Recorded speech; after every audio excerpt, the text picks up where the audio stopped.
ये है भारत का प्रसिद्ध नगर इलाहाबाद।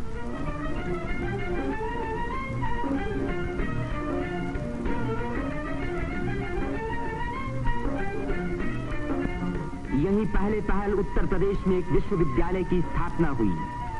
इसी वजह से ये नगर उत्तर प्रदेश की शिक्षा और सभ्यता का केंद्र माना जाता है। पंडित मदन मोहन मालवीय, पंडित गोविंद वल्लभ पंत और अनेक प्रतिभाशाली व्यक्ति इसी विश्वविद्यालय की देन हैं, जिन पर आज देश को गर्व है। ये है हमारे प्रधानमंत्री पंडित जवाहरलाल नेहरू का निवास स्थान, आनंद भवन। भारतीय राजनीति का ये एक प्रमुख केंद्र रहा है। इस नगर को तीर्थराज प्रयाग भी कहते हैं। यहीं गंगा और जमुना का संगम है। इसी संगम में गुप्त सरस्वती नदी भी आकर मिलती है। इसीलिए इस स्थान को त्रिवेणी संगम कहा जाता है। त्रिवेणी बहुत पुराने जमाने से भारत का एक पवित्र स्थान माना जाता है। सृष्टि की रचना की शक्ति प्राप्त करने के लिए यहाँ ब्रह्मा ने यज्ञ और तपस्या की। लक्ष्मी की प्राप्ति के लिए विष्णु ने भी यहीं तपस्या की। यहीं स्नान करके भगवान शंकर ने त्रिपुर राक्षस के वध करने की शक्ति प्राप्त की और यहाँ महात्मा बुद्ध ने संसार को सत्य का संदेश भी सुनाया। समुद्र मंथन के बाद जयंत के अमृत का घड़ा लेकर जाते समय एक अमृत कण छलक कर यहाँ गिरा और तभी से इस स्थान पर कुंभ मेले का महान पर्व आरंभ हुआ। इस वर्ष भारत का सबसे बड़ा कुंभ मेला इसी स्थान पर हुआ। इस मेले में लगभग 1 करोड़ व्यक्ति त्रिवेणी में स्नान करने के लिए आए।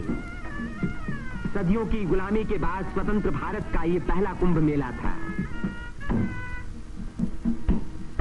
त्रिवेणी में स्नान करके तन, मन और आत्मा को शुद्ध करने के लिए ही यात्रियां आते हैं। योगी और सन्यासी, गरीब और अमीर सभी प्रकार के लोग यहाँ इकट्ठे होते हैं। कुंभ मेले के मौके पर देश के नर नारी एक दूसरे के धार्मिक विचारों से परिचित होते हैं। धार्मिक संस्थाएं योगी और सन्यासी यौगिक क्रियाओं को दिखाते हैं।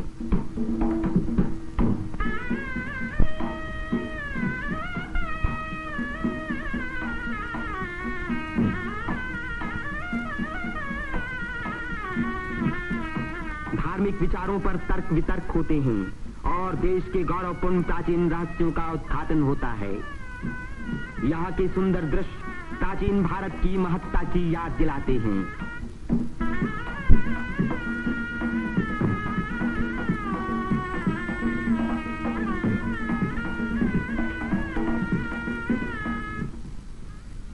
मेले के धार्मिक रूप के अलावा उसके दूसरे दृश्यों में सुंदरता और स्वतंत्रता का रंग चमक रहा था। रंग बिरंगी चूड़ियां, देवी देवताओं की मनमोहिनी मूर्तियां,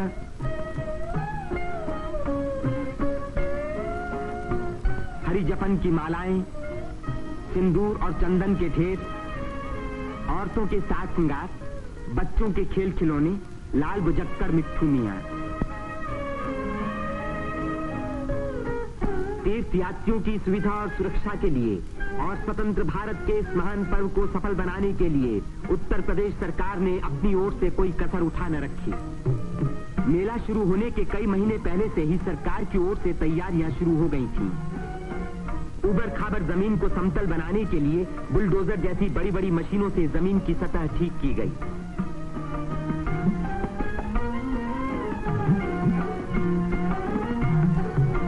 गंगा जी ने अपना किनारा 15 से 30 फुट गहरा काट दिया था, जिसके कारण यहाँ स्नान करना असंभव था।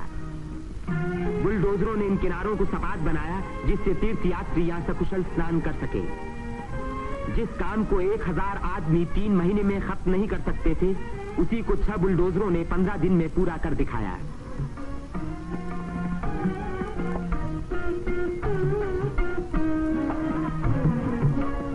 फौजी इंजीनियरों ने सड़कों पर बिछी रेलवे लाइनों के ऊपर पुल बनाने में बड़ी मदद की।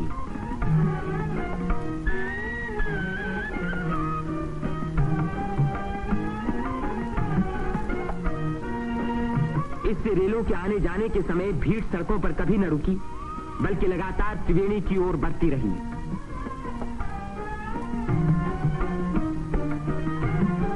जगह की कमी के कारण ज्यादा लोगों के रहने का इंतजाम गंगा के पूर्वी तट पर झूसी की ओर किया गया। वहां से शेष मेले तक आने के लिए भारतीय सैनिकों और उत्तर प्रदेश सरकार के सार्वजनिक निर्माण विभाग ने पीपों के 6 पुल बनाए। कुंभ मेले के इतिहास में यह पहला मौका था जबकि यहां बिजली लगी। 1000 बिजली के खंभे लगाए गए, जिनके लिए 160 मील से अधिक लंबी तार लाइन इस्तेमाल हुई। उत्तर प्रदेश के स्वास्थ्य विभाग ने यहां सफाई का बड़ा अच्छा बंदोबस्त किया।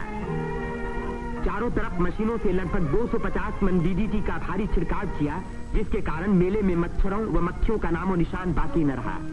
मेले के आरंभ से ही सरकार ने हैजे के टीके लगवाने का प्रबंध किया।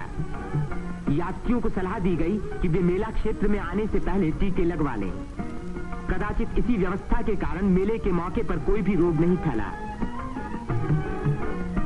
इतनी भारी भीड़ भाड़ के मौके पर आमतौर से दुर्घटनाएं हो जाया करती हैं।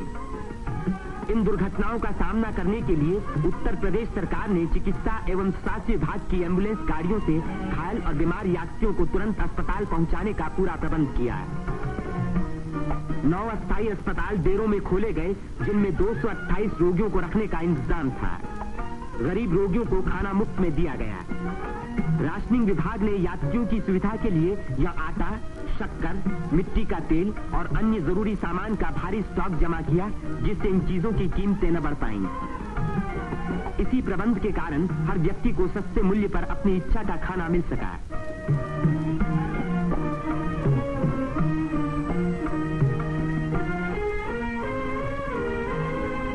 सेवा समिति, अग्रवाल समिति और भारत स्काउट्स एंड गाइड्स जैसी स्वयंसेवक संस्थाओं ने यात्रियों के मार्ग निर्देशन, उनकी सुरक्षा और घायलों का प्राथमिक उपचार किया।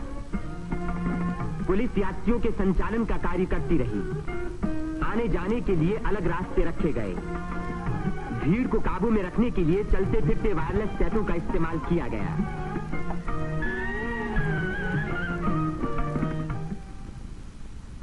भूले भटके लोगों को खोज निकालने और उनको उनके घर वालों तक पहुंचाने का खास इंतजाम किया गया।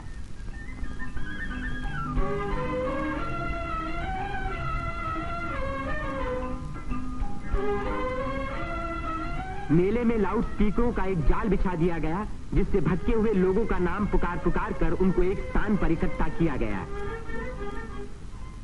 मेले के आरंभ होते ही उत्तर प्रदेश के मुख्यमंत्री पंडित गोविंद वल्लभ पंत ने मेले के बंदोबस्त का मुआयना किया। इस तीर्थ स्थान पर जमा हुए लाखों मेहमानों के सुख सुविधा की उन्हें बड़ी चिंता थी।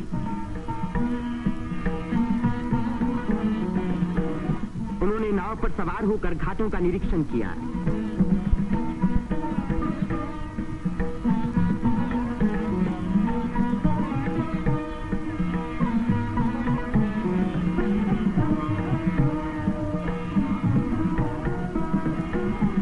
उन्होंने पीपे के पुलों को भी देखा।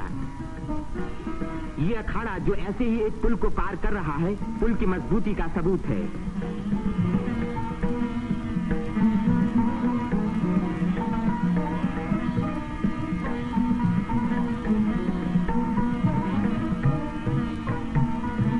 हमारे प्रधानमंत्री पंडित जवाहरलाल नेहरू ने भी मेले के इंतजाम का निरीक्षण किया। वे सड़कों पर घूमे और पुलों पर भी गए।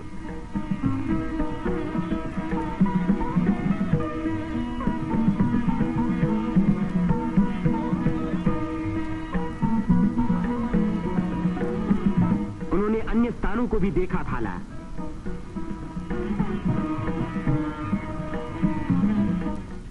भारत के अन्य लाखों व्यक्तियों की भांति हमारे राष्ट्रपति श्री राजेंद्र प्रसाद ने भी त्रिवेणी में स्नान किया। इस दिन अपार जन समूह यहाँ इकट्ठा था।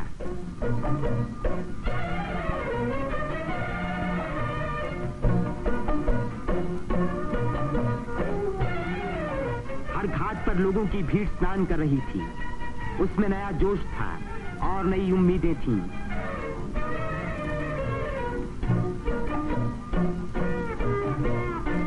ये दृश्य जाहिर कर रहा था कि इस भीड़ की महान रचनात्मक शक्ति के कारण देश का भविष्य उज्जवल है। उसकी इसी शक्ति के कारण हमारी उन्नति के बड़े से बड़े कार्य अवश्य सफल होंगे। जिस स्थान पर मनुष्य और देवताओं ने यज्ञ किए और भविष्य का संकल्प किया, उसी स्थान पर इन नर नारियों ने आज भारत को फिर से बलवान और सुखी बनाने की प्रतिज्ञा की और भारत की स्वतंत्रता को अमर रखने के लिए अपने शरीर में एक नए प्राण को जन्म दिया।